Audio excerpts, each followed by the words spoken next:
Alléluia, alléluia. Je voudrais vous bénir tous au nom de notre Seigneur Jésus-Christ. Profitez de cette occasion pour saluer l'ensemble de la grande famille des communautés religieuses dans notre pays,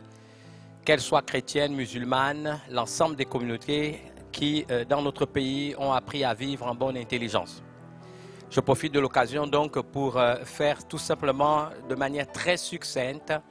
un rappel ou du moins un rapport pour rassurer l'ensemble des communautés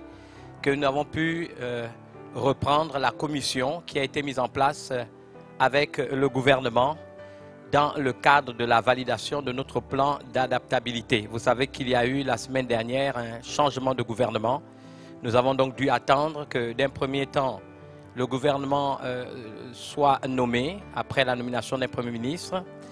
que le gouvernement prête serment et qu'après la prestation de serment, les passations de charges se fassent pour qu'enfin, hier, donc à l'immeuble Arambeau, dans la salle polyvalente, nous avons pu donc faire cette commission avec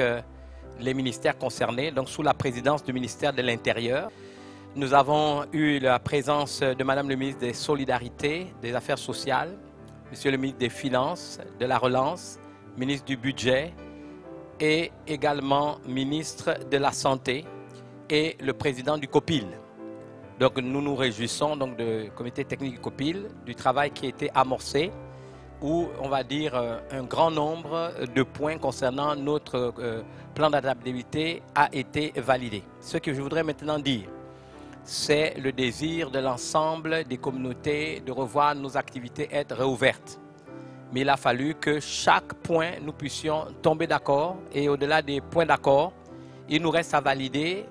le besoin que nous avons manifesté de manière officielle, celui de voir cet arrêté ministériel qui réduit les rassemblements à 10 personnes, être un verrou qui se déverrouille pour permettre que, comme cela se passe dans d'autres nations, les églises puissent reprendre leur activité avec un nombre de personnes en fonction de la surface en mètres carrés donc du temple, mais qui prennent en compte cette distanciation d'1 mètre sur les 4 côtés, c'est-à-dire devant, derrière, à gauche et à droite. Nous avons donc eu cet accord qui veut qu'à partir de demain, donc dimanche, justement, le COPIL sera dans les différents lieux de culte, justement pour pouvoir certains lieux de culte, parce qu'il est bien entendu, ils n'iront pas voir tous les lieux de culte, mais certains lieux de culte pour avoir une appréciation des marquages, de l'organisation physique qui a été fait dans les églises, des équipements qui ont été mis en place et qui assurent, n'est-ce pas, le fait de la sécurité sanitaire de nos fidèles. J'insiste encore une fois en mettant en place un plan d'adaptabilité que nous avons proposé à nos gouvernants. Il était tout à fait normal que nous travaillons pour qu'il soit validé et que nous donnions des gages et des assurances que nos fidèles, qui restent des citoyens, qui restent des peuples de la cité, de nos différentes cités, seront véritablement en sécurité sanitaire. Nous avons pris l'engagement de vulgariser, de promouvoir, de sensibiliser, n'est-ce pas, quant au respect des mesures barrières. Et donc, vous comprenez que ça prend un peu plus de temps, pas parce qu'il y a de la mauvaise foi de part ou d'autre, ni du gouvernement, ni des représentants des communautés qui représentent nos communautés au sein, on va dire, de cette commission.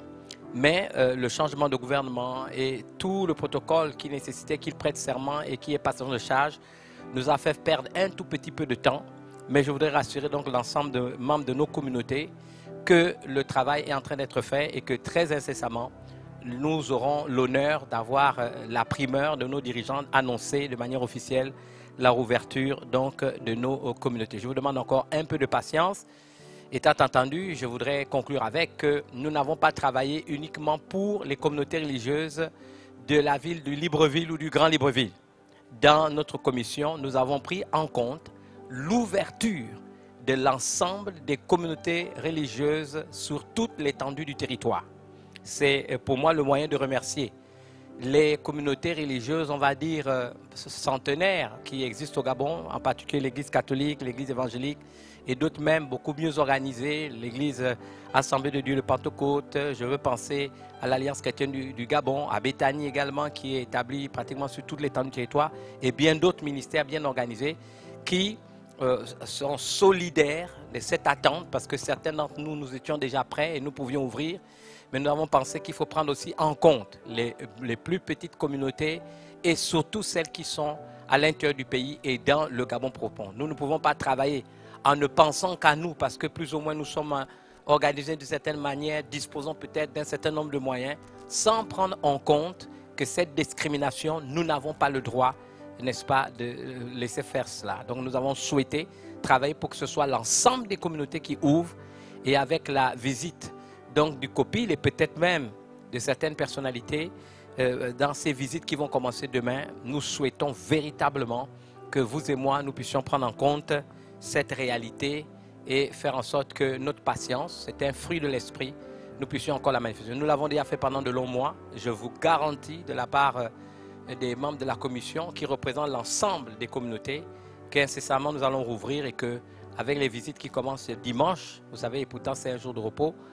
nous pensons que d'ici avant la fin de la semaine, les conclusions seront rendues et que nous aurons la joie de recevoir donc cette habilitation à reprendre nos activités. Je voudrais conclure en disant ceci, même lorsque les communautés seront réouvertes, parce que ce n'est pas toutes les communautés qui seront visitées, nous devons nous attendre à ce qu'il y ait des visites inopinées, que ce soit du COPIL ou du service du ministère de l'Intérieur qui est en charge des cultes. C'est-à-dire des personnes pourront nous visiter pour vérifier tout au long du process que les engagements que nous avons pris de respecter les mesures barrières, de mettre en place tout l'équipement nécessaire pour effectivement sécuriser ces citoyens qui sont également nos fidèles, nous ayons respecté, n'est-ce pas, nos engagements. Je voudrais donc vous remercier pour votre patience et vous demander que nous puissions continuer à rester en prière. Dieu est fidèle et comme je l'ai dit, les portes de l'enfer ne prévaudront jamais sur l'Église. Donc, il n'y a pas d'inquiétude à se faire, mais prenons encore un tout petit peu notre mal en patience et dans quelques jours, je suis convaincu que nous pourrions reprendre de manière tout à fait normale nos activités. Que Dieu vous bénisse et surtout ayez conscience que le regard de Dieu est sur vous. Merci.